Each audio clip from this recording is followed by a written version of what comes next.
Hello குட்டீஸ், welcome to ரேச்சல்ஸ் மைத்திக்கல் stories. இன்றைக்கி நம்ம சேனலில் நாம் தெனாலிராமன் கதைகள் பார்க்க போகிறோம். கதையுடைய பெயர் என்ன தெரியுமா? கிடைத்ததில் சம பங்கு. சரி குட்டீஸ், இன்றைக்கி இந்த கதைக்கான ஒரு சுவாரஸ்யமான கருத்து தெரிகிறது.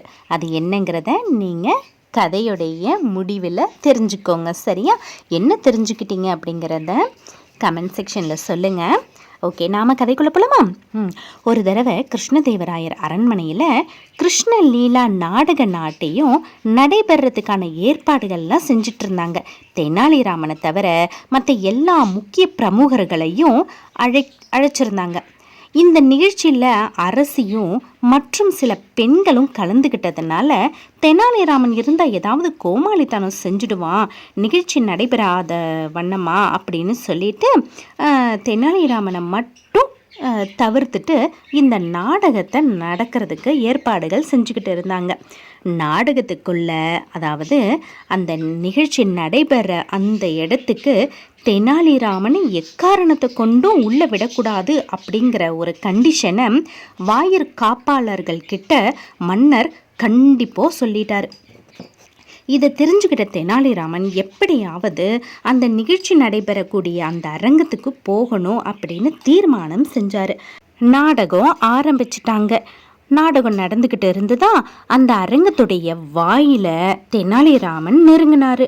உள்ள போறதுக்கு முயற்சி செஞ்சாரு. வாயில் காப்பாளன் அவரை உள்ளேயே விடலை. மறுபடியும் தெனாலிராமன் கெஞ்சி கேட்டுக்கிட்டே இருந்தார். ஆனால் வாயில் காப்பாளன் மசியவே இல்லை. இந்த நிலையில் தெனாலிராமனுக்கு ஒரு தந்திரம் தோணுச்சு. என்ன தெரியுமா அது?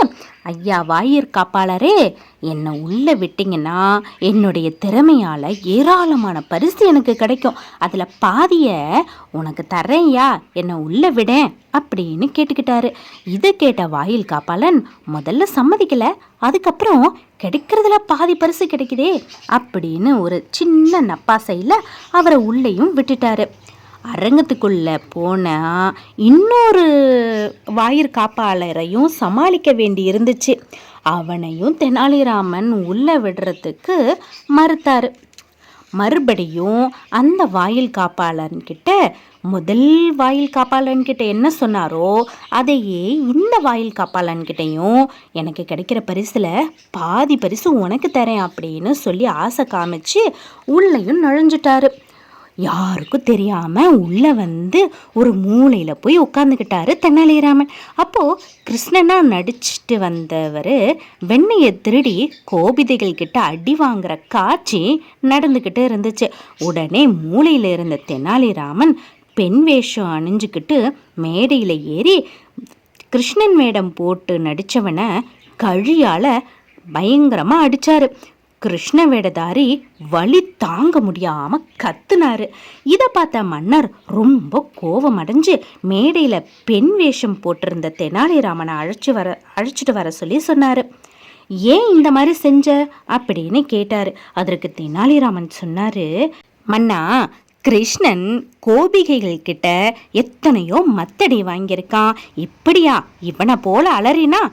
இதை கேட்ட மன்னருக்கு ரொம்ப கோபம் அதிகமாயிடுச்சு.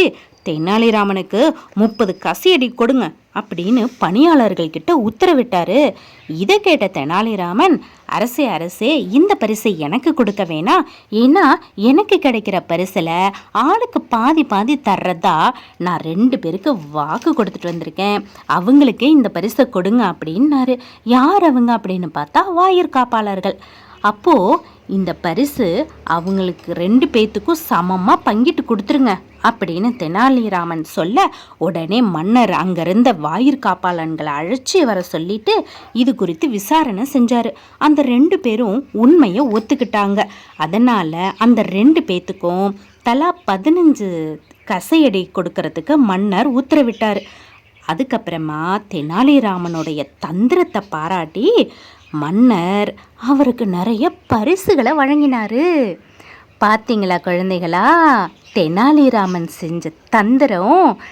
இப்போ பாருங்களேன், முதல்ல அடியை மட்டும் கிடைக்கிற முதல் பரிசு அடி இல்லையா, அந்த அடியை வாயிற்காப்பாளன்களுக்கிட்டையும், ரெண்டாவதாக மன்னர் கொடுத்த பரிசு பொருட்கள் தெனாலிராமன் வாங்கிக்கிட்டு போயிட்டாரு. இதுதான் தெனாலிராமனுடைய சமயோஜித புத்தி. நம்மளும் அந்த மாதிரி இருக்கலாமா குழந்தைங்களா? சரி குட்டீஸ், உங்களுக்கு கதை பிடிச்சிருந்ததுன்னா உங்களுடைய குட்டி குட்டி ஃப்ரெண்ட்ஸுங்களுக்கும் கதையை ஷேர் பண்ணுங்கள், சேனலை சப்ஸ்கிரைப் பண்ணுங்கள். தேங்க்யூ.